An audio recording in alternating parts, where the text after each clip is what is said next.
Welcome to SR explorer. নতুন বছর সকলের ভীষণ ভীষণ ভালো কাটুক এই শুভেচ্ছা জানিয়েই আজকের ব্লগটি শুরু করছি। তো লাস্ট ভিডিওতে আপনারা দেখে নিয়েছিলেন আমরা গেছিলাম নৈহাটি বড় মাঠ দর্শনে। সেখানে এত ভিড় থাকা সত্ত্বেও কিভাবে খুব সুন্দর করে পুজো দিলাম। আর সেখান থেকে বেরিয়ে তো হালকা ফুলকা টিফিন আমরা করেই নিয়েছিলাম, কচুরি তরকারি।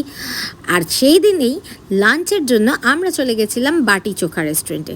আসলে সেদিন তো পুজো দিয়েছিলাম, সেদিনকে ভেজ খেতে হতো, তো ভাবছিলাম কোথায় গিয়ে খাওয়া যায়। ভাবতে ভাবতে হঠাৎ আমার মনে পড়লো এই বাটি চোখার কথা। বাটি চোখাতে আমি খেয়েছিলাম বহুদিন আগে, তখন প্রায় সাল 2016 কি 17 হবে। এতদিনে আর আসা হয়নি, কিন্তু আমার মনে আছে যে সেই এক্সপিরিয়েন্সটা আমার ভালো ছিল। তো সেদিন একটু কিছু অন্যরকম খাওয়ার জন্য সবাইকে কনভিন্স করে নিয়ে চলে এলাম এই বাটি চোখা রেস্টুরেন্টে। তো এই রেস্টুরেন্টের অ্যাম্বিয়েন্সটা তো ঢোকার পর থেকেই ভীষণ সুন্দর। এটা অ্যাকচুয়ালি ইউপি বেসড একটা রেস্টুরেন্ট, যেখানে ভেজই পাওয়া যায়, এবং এটার নাম বাটি চোখা কারণ এখানে স্পেশাল আইটেমটাই কিন্তু বাটি চোখা। চোখা মতলব আমাদের যে আমরা খাই না আলু ভাতে বেগুন ভর্তা, অ্যাকচুয়ালি আমরা যে ভর্তাটা খাই সেটাই কিন্তু এখানে চোখা। আর তার সাথে যেটাকে বিহারে লিট্টি বলে সেটাকেই কিন্তু ইউপিতে বা রাজস্থানেও ইভেন বাটি বলে। আমি এখানে কিন্তু রাজস্থানের সাথেও মিল পেয়েছি, মানে এখানের ইন্টেরিয়ারের সাথে। আমরা গেছিলাম রাজস্থানে চকি ধানি বলে একটা জায়গাতে, যেখানে সেখানকার মানে যেটা কালচার সেটা এক্সপিরিয়েন্স করেছিলাম।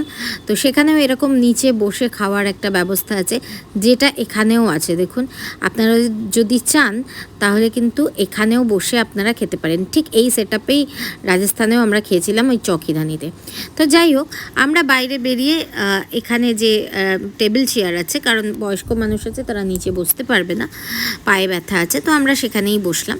তো দেখুন কি সুন্দর কুলোর মধ্যে করে মেনু কার্ডটা দেওয়া।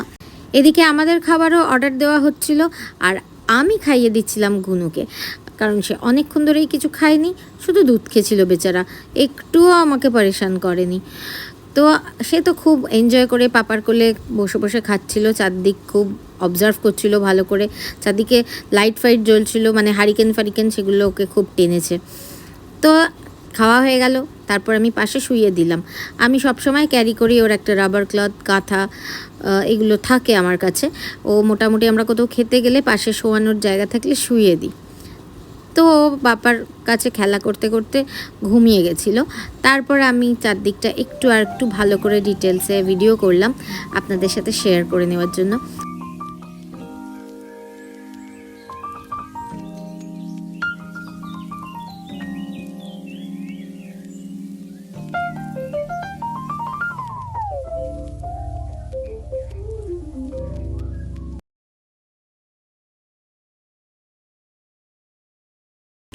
এরপরেই চলে আসছিল খাবার।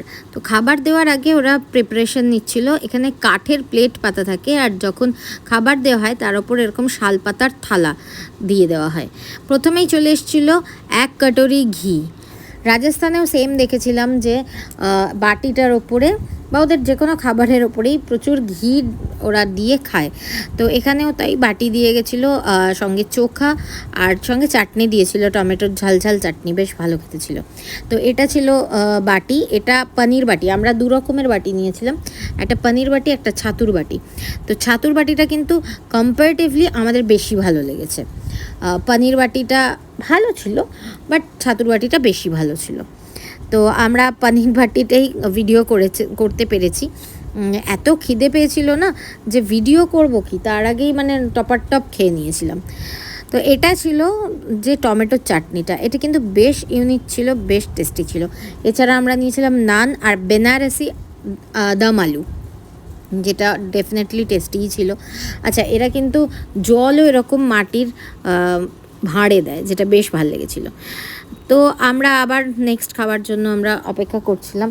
আমরা আবার অর্ডার দিয়েছিলাম একটা পনিরের আইটেম, আর তার সাথে আবার নান দিয়েছিলাম, যদিও সেটার আর ভিডিও করা হয়নি। লাস্টে ডেজার্টে দিয়েছিলাম ক্ষীর আর মুগ ডাল হালুয়া, দুটোই মোটামুটি ভালোই ছিল।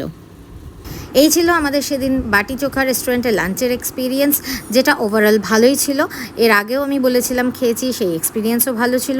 তবে হ্যাঁ, যারা এই ধরনের খাবার খেতে বা এক্সপিরিয়েন্স করতে পছন্দ করেন তাদের জন্যই আমি এটা রেকমেন্ড করব, সবার জন্য কিন্তু নয়। তো আমার এই ভিডিওটা যদি ভালো লাগে তাহলে লাইক, কমেন্ট, শেয়ার করবেন আর চ্যানেলটাকে সাবস্ক্রাইব করে দেবেন। দেখা হবে নেক্সট ভিডিওতে। টাটা।